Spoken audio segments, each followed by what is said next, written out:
समझ रहे हैं? किसी को भी पकड़ा मैंने, यार बड़ा अलमिया है, इमाम अगर कुछ कहे, अगर ये कहते कि इसको गवाह मत बनाओ, तो इमाम की सुबह को इमामत गई, क्योंकि मुखिया साहब की यार इसने हेटी कर दी है, मुखिया साहब की हेटी कर दी भाई, तो अब तो इमाम की औकात ही नहीं है। तो ये सब तुम कहो, और खासकर दूल्हा का है, ये जो बैठा मियां मिट्ठू बना हुआ, ये तो पता निकाल लेता कि कार कौन सी मिल रही है, ये पता निकाल लेता, खाना कहता, जहेज कहता, सारी चीजें, ये क्यों पता निकालना गवाह कैसा है? गवाह सही होना चाहिए। निकाह सही नहीं हुआ तो काम खराब है, यहीं से सब कुछ गड़बड़ खुराफाते हो जाएंगे। अच्छा एक बात ये बताओ, पता भी तो चलना चाहिए कि हम इस काबिल नहीं है। इससे ऐरे गैरे जो आते हैं उनसे कहे तू इस काबिल नहीं है, क्या दो खुल के यार, तू है नहीं इस काबिल भाई, तो उसको पता तो चलेगा कि हाँ यार मैं भी इस काबिल नहीं हूँ। यहाँ तो संविधान 27 से है, मस्जिद में तकबीर जिसके दाढ़ी है वो भी पढ़ ला, जिसके नहीं है वो भी पढ़ ला। अब जब रोकेंगे नहीं तो पता कैसे चलेगा कि हाँ मेरे पास क्या नहीं है, मेरी हैसियत औकात है क्या? हकीकत बात यह है कि हमारे दिलों से अदब निकल गया। आज हम मुसलमान जरूर हैं लेकिन अदब निकल गया। ऑपरेटर साहब कौन? आप हैं ऑपरेटर? कौन है तीनों में? कौन है? तीनों ही ऑपरेटर हैं यार। एक गाड़ी को 3 लोग चलाएं खतरा नहीं है? ड्राइवर तो एक ही होना चाहिए ना, एक कंडक्टर होता है ज्यादा होता है, तो 3 ड्राइवर हैं तो काम खतरनाक है। देखो अब तुम तीनों मत छूना, मैक अच्छा चल रहा है, कोई भी मत छूना, मैक अच्छा चल रहा है, ठीक है? हाँ आप छूओगे ना तो एक गड़बड़ हो जाएगा। हजरात मैं जो अर्ज कर रहा था,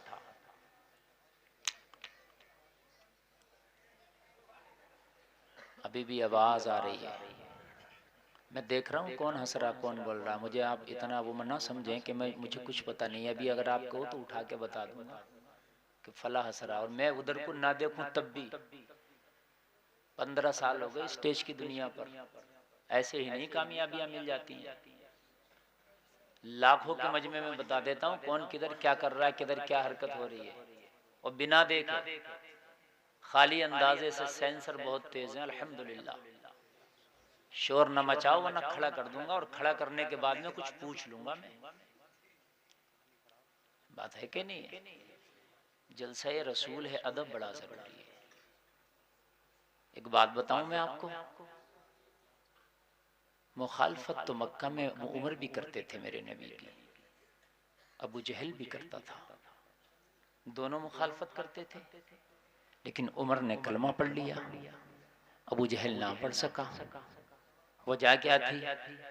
वजह यह था कि उमर दुश्मन जरूर था, मगर दुश्मन उमर इस माना कर नहीं था कि ये नबूवत इन्हें क्यों मिली।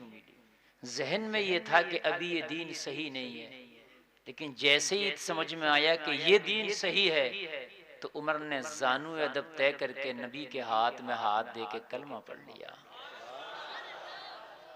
क्या पढ़ लिया? कलमा पढ़ लिया। अब आपको तो मालूम है, आप पहले ही मुसलमान हैं कि ये नबी हैं और हमारे नबी का जलसा है, और नबी हमारे जलसे को देख रहे हैं, तो फिर बेअदबी किस लिए? अबू जहल जानबूझ के बेअदबी करता था, जानबूझकर। उसे पता था ये नबी हैं, अबू जहल को पता था ये नबी हैं, जानबूझ के करता था। एक दिन अबू जहल ने सारे लोगों को इकट्ठा किया और इकट्ठा करके पूछने लगा, ये बताओ लोगों, इस्लाम इतनी तेजी से फैल क्यों रहा है?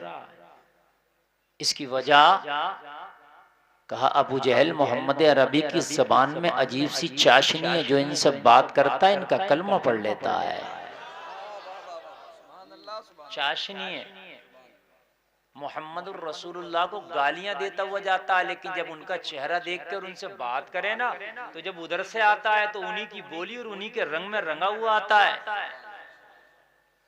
और फिर ऊपर से मजीद ये कि जो कुरान कहते हैं ना, पैगंबर इस्लाम के वो कुरान मेरे ऊपर नाजिल हुआ, उसमें तो अजीब ही कमाल है। जो कुरान सुनता है फिर तो वो रुक ही नहीं पाता। उमर गया था तलवार लेके गर्दन काटने, लेकिन जब बहन की जबान से कुरान सुना ना तो उमर ने भी कलमा पढ़ लिया। हाय हाय, ये किताब है तुम्हारी कुरान, ये है कुरान तुम्हारा। अगर दुश्मन भी सुने ना तो दिल हिल जाते हैं उसके, मगर तुम पढ़ते नहीं, और जो पढ़ते हैं उन्हें पढ़ना नहीं आता। दो बातें, मुसलमान कुरान पढ़ता नहीं और जो पढ़ता है उसे पढ़ना नहीं आता। मुसलमान इंडिया में तकरीबन 2% मुसलमान कुरान पढ़ना जानते होंगे बस। बड़ी बात बता रहा हूँ, अलमिया है। तीजे में जितने लोग कुरान पढ़ ले होते हैं, आप इनको ये ना समझेंगे सभी कुरान पढ़ रहे हैं। उनके कुरान का हाल ये है कि तर्जमा नहीं कर सकेगा मौलवी उनके कुरान का, क्योंकि वो कुरान जो पढ़ते हैं वो लहने जली के साथ पढ़ते हैं। उनको पता ही नहीं मखारिज क्या है, तजवीद क्या है, तरतील क्या है। और इतनी हमें तौफीक नहीं है, हमने उल्टा सीधा किसी से भी कुरान पढ़ लिया। किसी ने अपने वक्त की मुल्लानी से पढ़ लिया, किसी ने किसी जो है देसी आदमी से कुरान पढ़ लिया और उसी की रट लगा रहा है। एक बार किसी सही कारी को सुना के देखता, किसी सही हाफिज को जिसका तलफ्फुज अच्छा हो उसे सुना के देखता। अगर वो हाफिज तेरा कुरान फेल कर दे तो घबराने की जरूरत नहीं है, दोबारा से मेहनत कर, मशक्कत कर, मेहनत करेगा, जो गलत है सही हो जाएगा। और जब सही ज्यादा नहीं थोड़ा पड़ेगा, अल्लाह की बारगाह में कबूल हो जाए। सुभान अल्लाह, सुभान अल्लाह, बेशक सुभान अल्लाह। समझ रहे हैं आप, अल्लाह की बारगाह में कबूल हो जाएगा। लेकिन अलमिया नहीं करते। कितने लोग हैं मुझे बताओ, मदरसे चलना मुश्किल है, सियासत की नजर हो गए गांव के मदरसे। सारी सियासत मस्जिद में निकालेगा, लाके मदरसे में निकालेगा। जितनी भी सियासत के ठेके हैं यहां लाके फोड़ेगा। सारे काम हो रहे हैं, कोई काम नहीं रुक सकता, मगर मस्जिद का काम आगे ना बढ़ जाए, मदरसे का काम आगे ना बढ़ जाए। ये इमाम को इस पार्टी के लोग लाएं, इसके पीछे मेरी नमाज नहीं होगी, इस पार्टी के लोगों का मदरसा है, मेरा बच्चा पढ़ने के लिए नहीं जाएगा। अरे कान खोल के सुन ले, इस पार्टी का हो या उस पार्टी का, इमाम इस पार्टी का है, वो भी वही कुरान पढ़ेगा जो मोहम्मद रसूलुल्लाह पे नाजिल किया गया था।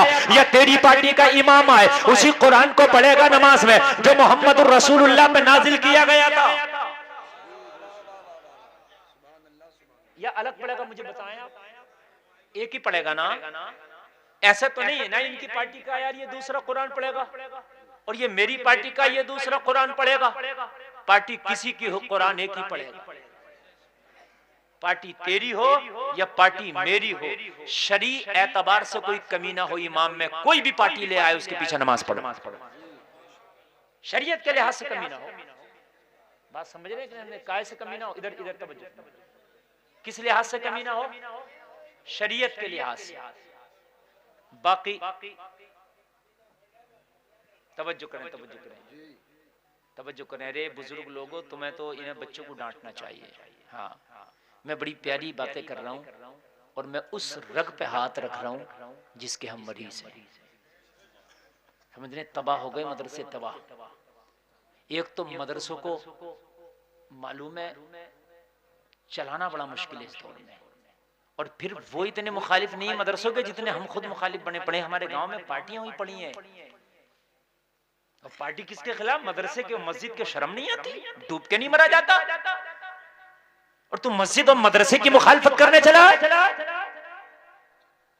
अरे तुझे मुखालफत करना है तो अपनी शादी बियाह में देख ले, अपने दूसरे मामलात में देख ले, लेकिन खबरदार खबरदार, अगर मस्जिद का मसला आए, मदरसे का मसला आए, तो रब्बे काबा की कसम खा के कहता हो, अगर शरीयत के लिहाज से कोई कमी नहीं है तो इस इमाम को, उस कारी को, उस हाफिज को, उस मौलाना को, उस मुफ्ती को तस्लीम कर ले, चाहे लाने वाली पार्टी तेरी हो या तेरी मुखालिफ पार्टी। कोई भी पार्टी। मदरसे बर्बाद हो गए, गाँव के मदरसों में ताले लग गए, और मैं कह नहीं सकता इसका हाल कैसा है। मैं तो पहली बार आया हूं आपके गांव में। समझ रहे हैं आप? दो जमातें हो रही हैं मस्जिदों में, और कहा दोनों सुन्नी लोग हैं, दोनों जमातों वाले। ये भी नहीं कि अकीदे के अलग हो, लेकिन वो उस इमाम को नहीं मानता, वो उस इमाम को नहीं मानता। जलसे में आने वालों जरा गौर करो, कयामत के दिन अगर अल्लाह ने पूछ लिया कि ये बता तुझसे दीन को फायदा तो हुआ नहीं, नुकसान हुआ था, इसका जवाब दे। क्या जवाब? फायदा तो हो नहीं पाया हमसे दीन को। लेकिन कितने लोग ऐसे मर गए जो उनके नामों पे ठप्पा लगा पड़ा है कि ये 2 मदरसे बंद करके मरा। और तुम्हें यकीन ना है तो सुबह को चलना, मैं बताऊंगा। अभी कुछ मरने वाले हैं, कुछ मर गए, उनके नामा, या हंसने की बात नहीं, रोने की है ये बात। अलमिया, ये मौत का फरिश्ता आता है ना, जबान निकल जाती है देख के उसे, आंखें फट जाती हैं बड़े बड़े अच्छों की। मरने वाले की आंखें खुली हुई रह गई, क्यों? इसलिए कि मौत के फरिश्ते को इसने देख लिया, आंखें फट गई। तुझे पता नहीं है मौत के फरिश्ते की शक्ल जिस दिन तूने देख ली, जबान निकल जाएगी, आंखें फटी की फटी रह जाएगी। ओ दुनिया के अंदर सीना तान के चलने वाले, अभी तूने कब्र की रात को झेला नहीं है। जिस दिन कब्र की रात को झेलेगा, खुदा की कसम सारे नशे उतर जाएंगे।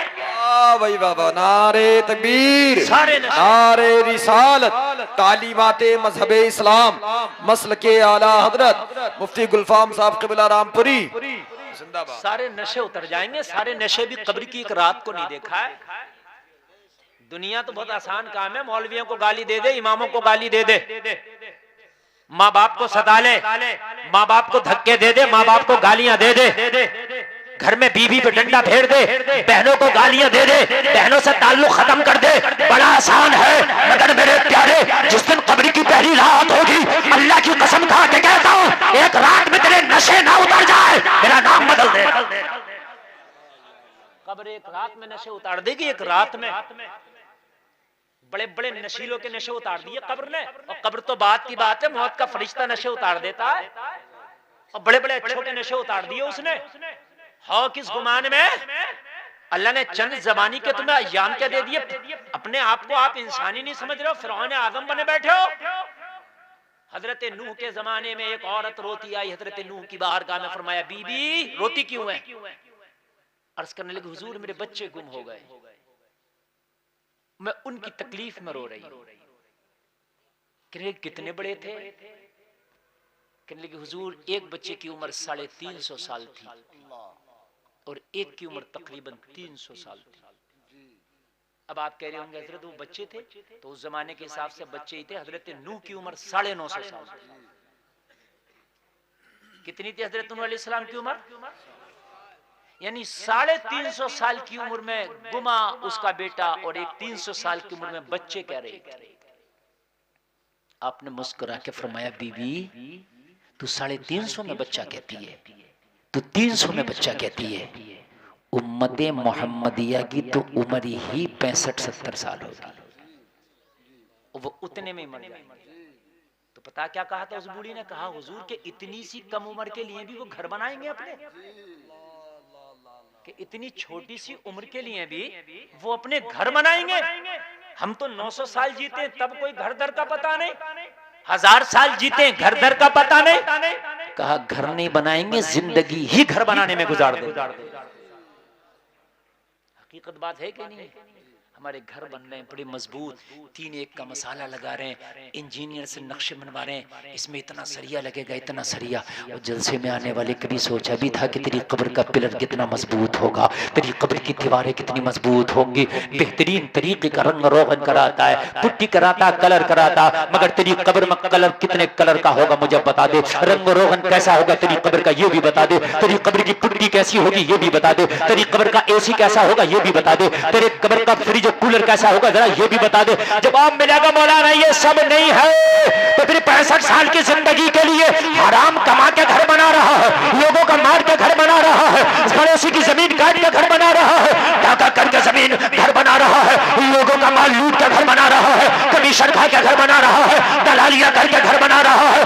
अरे शर्म कर जरा, 65 साल की जिंदगी जिया वरना वो भी न जी पाया, मर गया, उसके लिए इतना मजबूत घर, लेकिन तेरा असल घर कब्र है, उसकी तेरी तैयारी क्या है? जवाब मिलेगा मौलाना मेरी कब्र की तैयारी 0/0 है।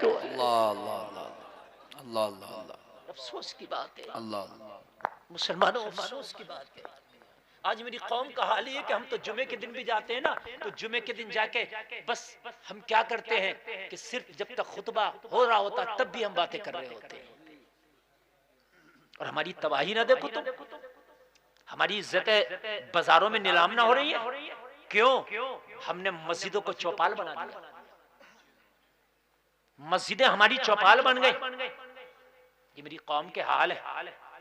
मज़ारों पे कबड्डियां हो रही हैं, हमारे मुकाबले कव्वाली हो रही है।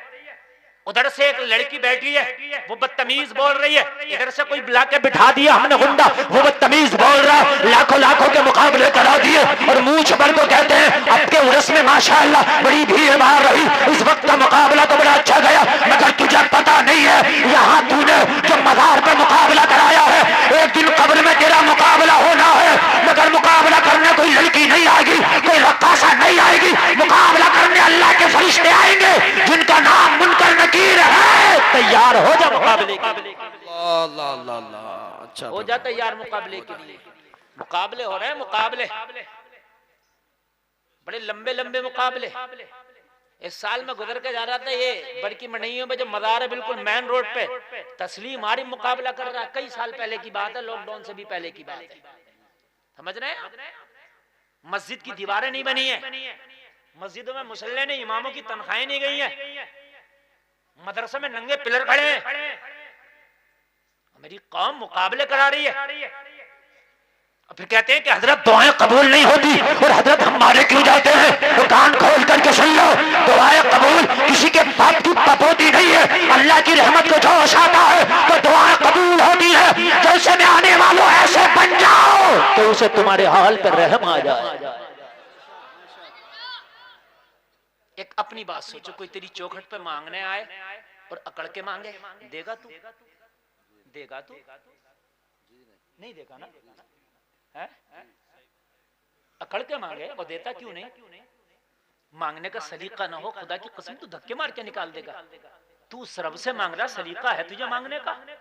हाँ, तेरी चौखट पे आके पड़ जाए कोई, तेरी मन्नत समाजत करे, गिड़गिड़ाए तेरी चौखट पे, तुझे राजी करे, तेरा देने का मूड भी नहीं होगा ना। तू सोचेगा यार कब से गिड़गिड़ा रहा, ला थोड़ा सा दे ही देता हूं, तो छुट्टी करूं यार देके। और अल्लाह अगर थोड़ा भी दे देना तो खुदा की कसम माला माल कर देता है। और जब वो देता ना तो वो थोड़ा देता ही नहीं। जरा बोलो ना सुभान अल्लाह। जब वो देता ना तो थोड़ा देता ही नहीं, वो एक बार में ही निहाल कर देता है, वो थोड़ा देता ही नहीं। हाय हाय हाय, उसकी रहमत की ये शान ही नहीं कि वो थोड़ा दे दे। जब वो देता ना तो वो छप्पड़ फाड़ के देता है, बेटा मोबाइल बंद कर लो, मैं ओरिजिनल तुम्हारे सामने बैठा हूं और वीडियो कॉल भी मत करो। अब अपने दिमाग से मुझे देखो और अपने दिमाग से देख के मेरी तकरीर सुनो, इसलिए कि नेट पे मेरी हजारों तकरीरें हैं। आप कल भी सुन सकते हो मोबाइल में, आज ओरिजिनल बातें सुनो, अल्लाह करे कि कुछ समझ में आ जाए। सलीके वाले मुसलमान बनो, बेहोश मुसलमान न बनो। अच्छा, बिना शराब पिए मेरा मुसलमान बेहोश है। एक तो है शराब पी ली चलो बेहोश है, बिना शराब पिए हो बेहोश है। मस्जिद में जाके बातें कर रहा है, बेहोश नहीं तो क्या है? बेहोश नहीं तो क्या है? मज़ारों पे डांस पार्टियां करा रहा, बेहोश नहीं तो क्या है? शादी जो सुन्नत रसूल है, जिसके बारे में मालूम है फरमाया गया कि शादी करके आधे ईमान की हिफाजत हो जाती है। हदीस शरीफ है, मुफ्ती तंजीब साहब से पूछो, आधे ईमान के बारे में अल्लाह से डरो। नबी की हदीस है, निकाह करके आधे ईमान की हिफाजत होती है। मुझे बता, डीजा लाकर पूरे गांव को रंडियां नचा के दिखाई, कितने ईमान की हिफाजत हुई? जिनके हिफाजत थी उनका भी ना छोड़ा तूने, जिनका महफूज भी था तूने उनका भी ना छोड़ा। नहीं, बात अलमिया नहीं है ये, मैं सोचने की बात नहीं, हदीस के मुखालिफ नहीं, बेहोशी नहीं है ये गुंडागर्दी नहीं है, जिंदा ईमान की हिफाजत होती है। और तेरी शादी से कितने ईमान जो महफूज थे वो भी खराब हो गए, वो भी डगमगा गए। तो मुझे बता, तो कयामत के दिन जवाब क्या देगा? और कोई अगर ये कह दे कि मुझे जवाब नहीं देना है तो वो आए मेरे सामने कि मैंने जवाब नहीं देना। एक आ जाए, कोई एक खाली आ जाए कि मैंने जवाब नहीं देना। कुरान में ना, फमन यअमल मिस्काला ज़र्रतिन शर्रन यरा वमन यअमल मिस्काला ज़र्रतिन खैरन यरा। जर्रा बराबर भी नेकी किसी ने की होगी वो भी सामने आएगी, जर्रा बराबर भी किसी ने बदी की होगी वो भी सामने आएगी। क़यामत। हम इससे बरी नहीं हो सकते। अदब लाओ मेरे अजीजों, अदब कहाँ चले गए तुम्हारे? हमें मस्जिदों का तहफ़्फ़ुज़ हमने बेकार कर दिया, तबाह कर दिया। शादियों के हमने शहरी मस्क कर दिए। हमारी शादियाँ होती हैं यहूद और नसारा की तरह। ए जलसे में आने वालों ज़रा गौर करो, वालिदैन को हमने छोटे भैये से भी ज़्यादा बदतर समझ लिया। वालिदैन को डांट के कहता, ओ बाप तुझे क्या पता, अभी तुझे नहीं पता, मॉडर्न नया माहौल है, तुमने क्या किया अपनी जिंदगी में, तुम्हें क्या पता, खामोश बैठे रहो, हमें पता है। तुझे इतना पता है कि तू 10 बहन भाई था, इस अकेले गरीब ने पाल दिया, तुझसे अपना पेट नहीं पल रहा, झूठ बोलता पेट के लिए, कहता हमें पता है? कहता हमें पता है। जो बुजुर्गों को जलील और कमअकल समझे, ये कयामत की निशानी है। लोग बुजुर्गों से मशवरा लेते थे, अब बुजुर्गों से कह रहे हैं हटा दो, ये तो पागल हो गए, इनके मशवरे की जरूरत नहीं है, नहीं देंगे मशवरा, आप तो हमसे लो मशवरा। तू कितना भी तेज क्यों ना हो जाए, लेकिन अभी इस बुजुर्ग के तजर्बे को नहीं पहुंच सकता। तू मोबाइल चला ले वो अलग बात है, मोटरसाइकिल चला ले अलग बात है, कार चला ले अलग बात है, फैशन कर ले ये अलग बात हो गई, लेकिन जो तजर्बा है इसका, उस तजर्बे को नहीं पहुंचेगा तू। इसने धूप में बाल सफेद नहीं किए। पहले लोग बुजुर्गों से मशवरे लेते थे, अब के नौजवान बुजुर्गों को बेवकूफ समझते हैं। अदब लाओ अपनी जिंदगियों में यार, अदब लाओ। कभी मस्जिद में दाखिल हुआ करो ना तो फिर अपने ऊपर हराम समझ लिया करो कि मैं दुनिया की बात नहीं करूंगा, अल्लाह का घर है, इबादत की जगह है, नहीं करूंगा बात इंशाअल्लाह, इंशाअल्लाह नहीं करूंगा, इसलिए कि ये अदब की जगह है। क्या है ये? अदब की जगह है। अदब तुम्हारी हमारी तो औकात क्या। मैं आपको बताऊं, तुर्कियों का आखिरी सुल्तान नाम है अब्दुल हमीद खासानी, तवज्जो करना, और कोई ज्यादा दिन की बात नहीं बता रहा हूं मैं आपको। अभी 1923 में सल्तनत उस्मानिया खत्म हुई, अभी तकरीबन 100 साल हो रहा है। आधी दुनिया पे इनकी हुकूमत थी, अरब में भी इनकी हुकूमत, मक्का शरीफ मदीने शरीफ का निजाम भी यही देखते थे। और एक बात और सुन लें, आज जो ये बकवास कर रहे हैं बदअकीदा के जुलूस मोहम्मदी कहां से आया निकालना, 100 साल पहले मक्का शरीफ में भी और मदीना शरीफ में भी जुलूस मोहम्मदी निकलता था। ये तो जब से ये आए हैं इन्होंने ये बदबख्ती फैलाई है, सिर्फ ये 100 साल से आए। 100 साल पहले हाजी इमदादुल्लाह मक्की को पढ़ो, महाजिर मक्की को, वो कहते हैं यहाँ के उलमा मिलाद मनाते थे, यहाँ के उलमा नबी का जलसा और नबी का मिलाद और नबी का जुलूस निकालते थे। जलसे में आने वालों, अब्दुल हमीद खासानी एक प्रोजेक्ट पास किया, कहा इस्तांबुल से मदीना के लिए पटरी बिछाई जाए और ट्रेन का निजाम बनाओ ताकि टर्की से मदीना ट्रेन से आया जाया जा सके। बना दिया, बादशाह का कहना था, बन गई। बड़ा टाइम लगा, कितना प्रोजेक्ट लगा होगा, कितना खर्चा हुआ होगा, कहाँ टर्की कहाँ मदीना। उस वक्त कोयले वाला इंजन था, ये इलेक्ट्रिक तो था नहीं, बड़ी आवाज करता था। मदीना शरीफ से इस ट्रेन को हरी झंडी दिखा के टर्की के लिए रवाना करना था। अब्दुल हमीद को खत भेजा गया, और सुल्तान मदीना आजा, हरी झंडी दिखा के इस ट्रेन को जरा यहाँ से मदीना से रवाना कर दे टर्की के लिए। अब्दुल हमीद खासानी आ गया, और जलसे में आने वालों जरा दिल के कानों से ये जुमले सुनना, जब तक अदब तेरे अंदर नहीं होगा, रातों दिन मस्जिद नबवी में सजदे करता रहे, अल्लाह की कसम खाली हाथ रहेगा, काबा शरीफ में पड़ा रहे, अल्लाह की कसम खाली हाथ रहेगा। बेअदब बेनसीब, बाअदब बानसीब होता है। अरे जलसे में आने वालों, इब्लीस सब कुछ खूबियां थी मगर इसके अंदर ना था तो अदब ना था। कौन सी खूबी नहीं थी इब्लीस में? क्या इबादत गुजार ना था? तुम पूरे गांव मिलकर इतना नहीं इबादत कर सकते हो जितना उसने अकेले ने कर ली थी। पूरा गांव ना करोगे जितने अकेले ने कर ली थी, और पूरे गांव मिलकर इतने बड़े आलिम नहीं जितना वो अकेला आलिम था। आलिम भी था, आबिद भी था। क्या था? आबिद किसे कहते हैं? इबादत करने वाला। किसे कहते हैं आबिद? इबादत करने वाले को आबिद कहते हैं। जरा सुनना, जरा मोहब्बत से सुनना मेरे भाई जो पीछे खड़े हैं, अगर आगे आ जाएं तो बड़ा अच्छा होगा। ये कमेटी वालों की कमी यह है कि इन्होंने इसमें तिरपाल तक नहीं डाला। सोच रहे होंगे आदमी नहीं आएंगे इतने, अब बेचारे नीचे बैठे हैं लोग। चलिए अल्लाह आपको इसका भी सवाब अता फरमाएगा। नीचे बैठ जाओ, इधर तशरीफ ले आए, इधर से मैं नहीं दिखूंगा, बैठ जाए, अल्लाह आपको इस पर भी अजर देगा। इसलिए कि किसी के बाप के लिए आज जमीन पे नहीं बैठे, मदीने वाले मुस्तफा के लिए जमीन पे बैठे। इधर तशरीफ लाए, इधर भी पीछे कुछ खाली है जगह और बैठे। मैं क्या अर्ज कर रहा था जरा, हाँ, इबलीस क्या था? आलिम भी था, बहुत बड़ा। क्या था? जरा जोर से बोलो, क्या था? आबिद भी था। आबिद किसे कहते हैं? इबादत करना। दो ऐन इसके अंदर थी, दो, और तीसरी ऐन इसके अंदर थी, बहुत बड़ा आकिल भी था। क्या था? आकिल कहते हैं अक्लमंद को। किसको कहते हैं?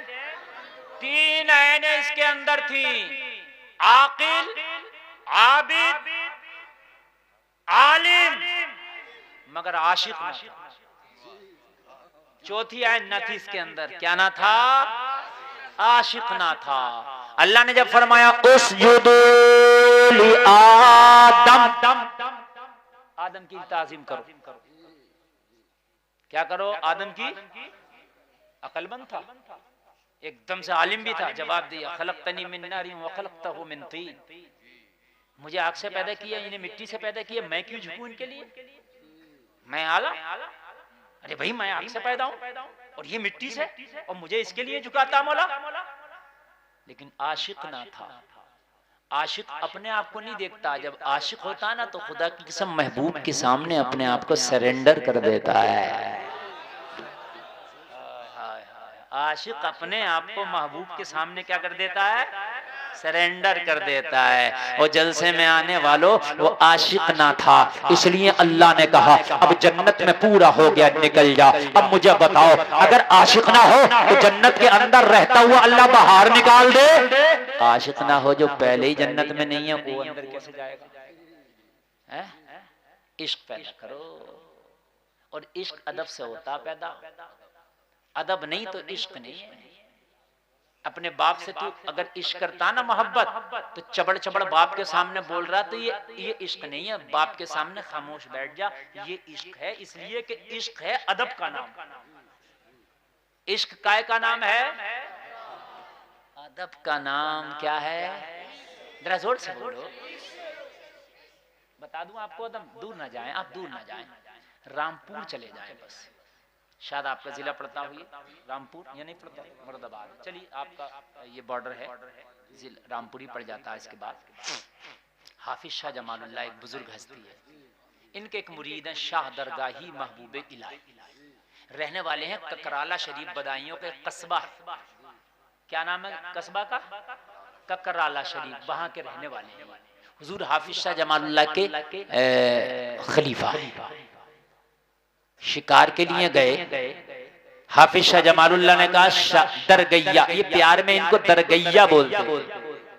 क्या बोलते थे? दरगैया। देखो जरा कोई शिकार तो तलाश करो। अल्लाह वालों की शान निराली होती है। भेजा था शिकार देखने के लिए, लेकिन कोई शिकार नजर आता तो कहते भाग जा, मेरा पीर आ रहा, शिकार कर लेगा। भेजा था देखने, और ये क्या कर रहे थे उसे? अल्लाह वालों की शान निराली होती है, और दिल में इनके ना बड़े रहम भी होते हैं। सोचा ना मिलेगा, खाली हाथ चले जाएंगे, मिल जाएगा तो शिकार हो जाएगा। शाम हो गई, शिकार ना मिला। करीब आके शाम के वक्त देखा कि दरगैया भगा रहा है। जलाल में आए, कहा दरगैया रुक, तो जब तक आगे चलेगा शिकार ना मिलेगा। रुक गए, अल्लाह की कसम रुकने के बाद रोक दिया। ये आगे बढ़ गए, शिकार करके घर तशरीफ ले आए। लोगों, जमाना गुजर गया इस बात को तकरीबन 12 साल। कितने 12 साल कहने में बड़ा आसान है, लेकिन गुजरते बड़े मुश्किल है। 2.5 प्रधानियां निकल जा। मेरी बात गलत तो नहीं है ना? 2.5 प्रधानियां निकल जाती है मेरे अजीज, बड़ा मुश्किल काम है। समझ रहे हैं आप? हाँ। 12 साल के बाद जब उन्हीं जंगलों में हाफिज शाह जमालुल्लाह का गुजर हुआ, फिर से आए तो पता क्या कहा? आज दरगैया की बू आ रही है। हाय, आज बू आ रही है 12 साल के बाद। कहने लगे हुजूर दरगैया का तो 12 साल से पता ही नहीं, गायब, पता नहीं किन पहाड़ों में छुप गया है, पता नहीं कहाँ चला गया, कहा वो जाने कहाँ चला गया, लेकिन आज बू आ रही है। जंगलों में देखा तो लोगों जरा गौर करो, झोड़ झट्टारों झाड़ियों के दरमियान दरगैया खड़ा है। कहने लगे दरगैया इन झाड़ियों में क्या कर रहा है, इन झोड़ झट्टार में क्या कर रहा है? कहने लगा सरकार 12 साल पहले आपने कहा था रुक जाओ, 12 साल पहले रुक गया था, आज तक कदम नहीं हटाया, यहीं पे खड़ा हो। कहा क्यों ना हटा? कहा ये अदब के खिलाफ था, पीर रुकने कह दे मैं कदम हटा दूं तो अदब ना रहेगा। वाह वाह वाह, नारे तकबीर। जवाब दे।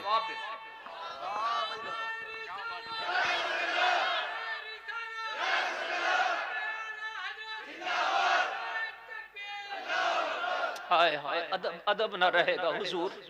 इसलिए अगर पूरी जिंदगी भी मुझे यहाँ खड़ा रहना पड़ता तो मैं खड़ा हो जाता, इसलिए कि ये अदब के तकादों के खिलाफ है। मेरा पीर मुझे खड़े होने कहते और मैं वहां से हट जाऊं। जलसा में आने वालों ये अदब है, अदब के तकादों को बजा लाओ। अगर नामाए अमाल थोड़े हल्के भी होंगे और तेरा अदब कामिल होगा तो अदब की डिग्री की वजह से अल्लाह तेरी बख्शिश फरमा देगा। अदब की सुभान अल्लाह, बेशक सुभान। अल्लाह क्या फरमा देगा तेरी, जोर से बोले अल्लाह तेरी। अगर अदब बहुत जरूरी है। जो चीजें सालों में नहीं हो सकती वो अदब से लम्हों में अदा हो जाती है। बड़ी बड़ी बड़ी जरूरी है अदब की चीज, बड़ी जरूरी है। लाओ यार, ये कब लाओगे? हमें तो फुर्सत ही नहीं लोगों की बुराइयां करने से। पहले के लोगों में अदब थे, हया थी, इतने अदब थे पहले लोगों में, इतने अदब थे। हमारे ये कारी साहब क़िबला बैठे हैं, कारी साहब बैठे हैं, और जो इस उम्र के लोग हैं वो बताएंगे पहले अदब का ये हाल था। बैठे जैकेट वालों, आप भी सुनो मेरी बात, बैठो बैठो, हंसे मत करो, हंसे गलत बात। मैंने तो उन्हें मोहब्बत में रोका, बात अच्छी चल रही है, अदब की बात बता रहा हूँ। सुने, ये भी अदब के खिलाफ है जो आप कर रहे हैं ना, ये भी अदब के खिलाफ है। आप सुने जरा, देखो कोई बात आगे कभी ऐसी, उसमें भी मकसद ये नहीं होता कि आप हंसे। वो अलग बात है कि आप उसको मज़ाहिया अंदाज में ले लें, लेकिन मकसद बाखुदा यूं नहीं कि आप हंसें। मकसूद है इस बज़्म से इस्लाही मफासिद। नश्तर जो लगाता है वो दुश्मन नहीं होता। अदब इतना था पहले लोगों में कि बेटा बीड़ी पी रहा, 10 साल हो गए लेकिन अब्बा के सामने एक बार भी नहीं पिया। अदब होता था, अब्बा बुझा दिया, होता था ये। शादी हो गई पहले, और आपका कोई गैर इलाका नहीं, मैं इस इलाके को अच्छे से जानता हूँ क्योंकि मैं भी यहीं से आता हूँ। शादी के बाद गोना नहीं हुआ, 5-5 साल हो गए चाले को। अरे होता था, नहीं होता था, 4 साल में चाला, 2 साल में चाला। लेकिन अदब इतना था, लिहाज इतना था कि जुम्मा वाली मिलक में लड़के की शादी हुई, बारात हुई, 4 साल तक गोना नहीं हुआ तो 4 साल तक जुम्मा वाली मिलक में नजर नहीं आता था वो। लोग ये कहेंगे गोना तो हुआ नहीं, कैसे टहल रहा है यहाँ, ये शर्म और हया की वजह से। आज तो खाली मंगनी हो जाए, मंगनी, निकाह दूर की बात है, इतना बड़ा मोबाइल लड़की पे और इतना बड़ा लड़के पे, दोनों की पूरी पूरी रात बात चल रही है। ना माँ कुछ डायन कुछ कह रही है, ना बदमाश बाप कुछ कह रहा। ये नहीं कह रहा कि तेरा भी निकाह तोड़ी हो गया, तेरे लिए गैर महरम है, हराम है, इससे बात नहीं कर सकती। हमने मंगनियां भी टूटती देखी है, हमने बारात भी वापस होती देखी है।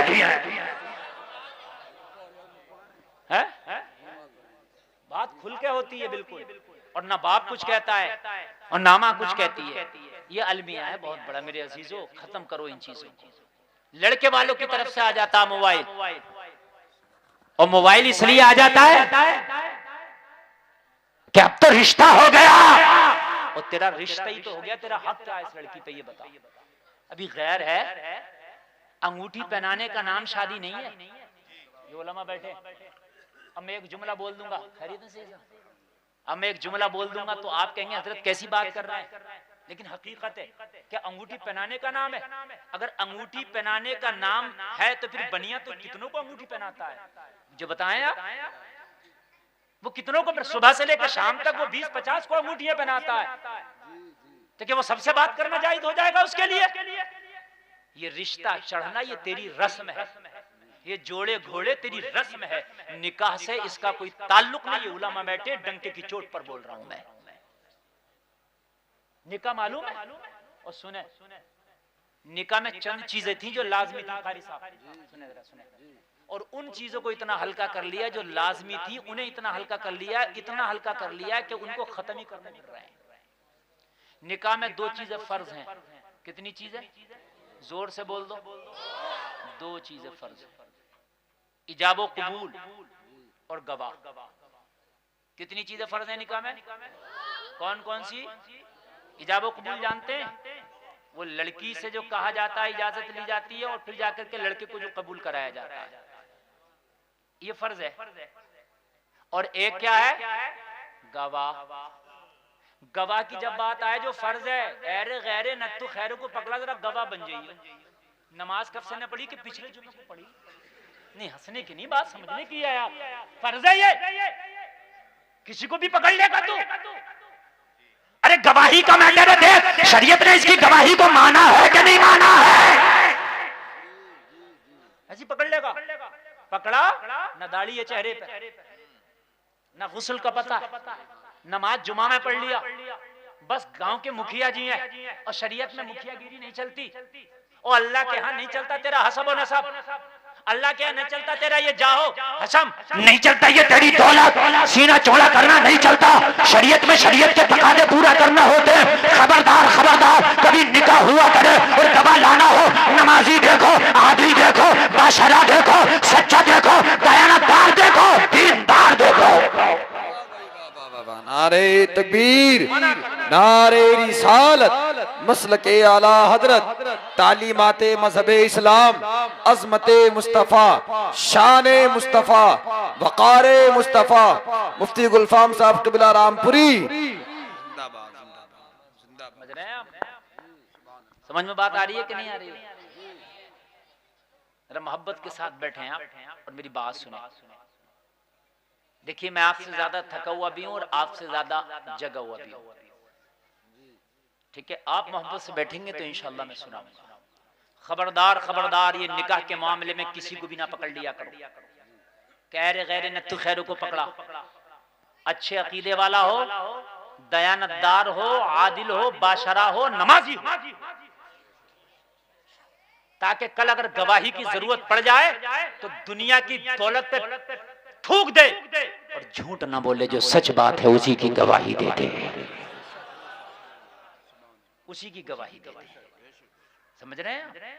किसी को भी पकड़ा, मैंने यार बड़ा अलमिया है, इमाम अगर कुछ कहे, अगर ये कहते कि इसको गवाह मत बनाओ, तो इमाम की सुबह को इमामत गई, क्योंकि मुखिया साहब की यार इसने हेटी कर दी है, मुखिया साहब की हेटी कर दी भाई, तो अब तो इमाम की औकात ही नहीं है। तो ये सब तुम कहो, और खासकर दूल्हा का है, ये जो बैठा मियां मिट्ठू बना हुआ, ये तो पता निकाल लेता कि कार कौन सी मिल रही है, ये पता निकाल लेता, खाना कहता, जहेज कहता, सारी चीजें, ये क्यों पता निकाल ला गवाह कैसा है? गवाह सही होना चाहिए। निकाह सही नहीं हुआ तो काम खराब है, यहीं से सब कुछ गड़बड़ खुराफाते हो जाएंगे। अच्छा एक बात ये बताओ, पता भी तो चलना चाहिए कि हम इस काबिल नहीं है। इससे ऐरे गैरे जो आते हैं हमसे कहे तू इस काबिल नहीं है, क्या दो खुल के यार, तू है नहीं इस काबिल भाई, तो उसको पता तो चलेगा कि हाँ यार मैं भी इस काबिल नहीं हूँ। यहाँ तो संविधान 27 से है, मस्जिद में तकबीर जिसके दाढ़ी है वो भी पढ़ ला, जिसके नहीं है वो भी पढ़ ला। अब जब रोकेंगे नहीं तो पता कैसे चलेगा कि हाँ मेरे पास क्या नहीं है, मेरी हैसियत औकात है क्या? रोको उसे ना, तू नहीं पढ़ सकता तकबीर, तेरी दाढ़ी नहीं है, दाढ़ी वाला मौजूद है तो क्यों पढ़ेगा तू? और तू इस काबिल नहीं है कि तेरी गवाही कबूल की जाए। एक बात बताऊं मैं आपको, सुनना चाहते हो? अगर मर्द ना हो, औरत की गवाही दिलाना की जरूरत पड़े, ये उलमा बैठे हैं, तो हुक्म यह है कि फिर भी एक मर्द जरूरी है और एक मर्द की जगह 2 औरतें लाई जाएंगी। यही है मसला, यानी फिर भी एक मर्द जरूरी है। क्यों? इसलिए ये जमात फिसल जल्दी जाती है। गलत बात नहीं है मेरी, ये जमात क्या है, फिसल जल्दी जाती है। इसलिए एक की जगह दो औरतें लाओ और मर्द फिर तब होगा निकाह। अब ना औरत के दाढ़ी ना इसके दाढ़ी, गवाही देने आ रहे हैं। अरे बात है कि नहीं है? क्यों आ रहे हो भाई गवाही देने के लिए? तुम भाई तुम्हारी गवाही कौन कबूल करेगा? है? मेरी बातें कड़वी जरूर होती है, मगर मेरा क्या कर लोगे? अगले साल ना बुलाओगे, इमामत तो छीन ना लोगे मेरी। बात है कि नहीं है? और हम नहीं कहेंगे तो क्या सब्जी बेचने वाला कहेगा हक बात है? हमने तो कितने मुकदमे करा लिए चक्कर में। अभी राजस्थान में मुकदमा कर दिया हमारे ऊपर। हाँ, राजस्थान में डीएम के यहाँ जाकर मुकदमा किया, लेकिन जिसे अल्लाह रखे उसे कौन चक्के? हमने कहा हक बात बोलना अगर मौलवियों ने बंद कर दिया तो फिर लोगों तक हक पहुंचेगा कैसे? डीएम के यहाँ जाकर मुकदमा किया। बोले ये मौलाना बोल के गए, हमारे खिलाफ बोल के गए, हमारे उर्सों के खिलाफ बोल के गए। वो मुकाबले कव्वाली कराते थे, मैं जायज कैसे कर दूं भाई? मैंने कहा हराम है। मैंने कहा 5 लाख के मुकाबले करा रहे हो, 5 गरीब बच्चियों के निकाह करा दो अपने उर्स के मौके पे, अल्लाह वाला भी राजी हो जाएगा, अल्लाह भी राजी हो जाएगा। बात गलत तो नहीं कही ना? जलसे में आने वालों जरा सुनो, गवाह सही होना चाहिए। क्या होना चाहिए? और दूसरा मसला और सुन लें, जलसों में ही मसले होते हैं और कहाँ मिलेंगे नहीं तो है? ये जो निकाह होता है ना, एक वकील गए, 2 गवाह को लेकर गए, वकील ले रहे हैं इजाजत, फिर वकील साहब इजाजत दे रहे हैं काजी को, काजी फिर निकाह पढ़ा रहे हैं, निकाह फिजूली है। हाँ, 1 नंबर का मसला यह है कि काजी खुद जाके इजाजत ले 2 गवाहों की मौजूदगी में। चूंकि लड़की ने अगर यहाँ थोड़ा सा घपला हो गया काम खराब हो जाएगा। सुन लें आप, जर्रा बराबर भी ना लड़की को पता होता सीन का चल रहा, ना इन वकील साहब को पता होता। बात जगह तो वकील की 500 रुपए पे नजर होती है। इमाम से लड़ रहा होता कि 500 मुझे भी दे, मैं भी वकील। तेरा काय का हिस्सा भाई कि मैं वकील ना बना, तू बना क्यों भाई वकील? और डिग्री दिखा वकील की।